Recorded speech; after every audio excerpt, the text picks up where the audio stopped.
Alan Burnett, yourweddinghub.com. Welcome back to part 2 of indoor versus outdoor wedding ceremony. All we're talking about is some of the factors that you need to consider and take into account when you're making that decision, or specifically really, I guess these 2 or 3 talks are focused on those of you that are thinking of an outdoor ceremony, some of the things you need to be sure that you've thought through. I'm not in any way discouraging anyone here, so please understand that. But one of the things that I want to talk to you about is sound for an outdoor wedding. First of all, I want to talk about distracting kind of sounds. You need to really, I would say, bride, groom, go to the place that you're looking at and considering your outdoor wedding for.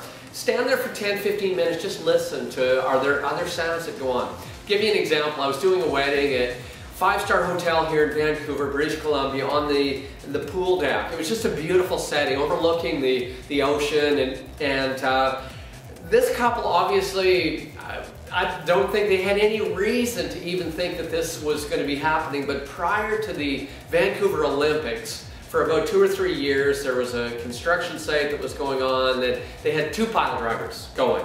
Well, who would think that at 6 o'clock on Saturday that these pile drivers would be going? But both of them were still going. And it was like no more than 150 feet away. And it was boom, ba-boom, boom, all through the ceremony. And this poor groom, he was getting frustrated with this. And then we got to the vows, and all of a sudden this helicopter flew overhead. And there was a landing pad not far away, and this helicopter, so he's close.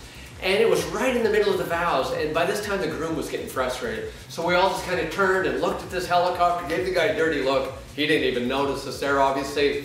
But factors that really were a distraction in that ceremony. Now, one of the other things that kind of ties in when we're talking about sound is that voices tend to die outside regardless. So when I said bride, groom, go back to that place prior to your, before you even make a commitment to a location, and maybe just try standing 75, 100 feet, 150 feet apart from each other, talk in a normal tone of voice and see if you can hear each other. Because as a rule, unless it's just the right kind of setting, outside voices do tend to die. So one of the things I always say to couples, and it's something that you want to think about, is if you want me to do an outdoor ceremony, I'd be happy to do that.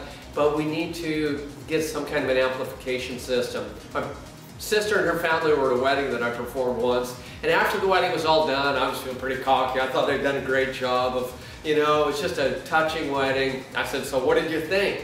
They said, we have no idea. We didn't hear a darn thing you said, Alan. They were about in the 6th row back from the front, and they didn't hear anything. Now, I could have made everybody hear what I had to say, but, standing yelling at a couple that are 2 feet away from you, just so the people at the back can hear, kind of takes away from the intimacy of the ceremony.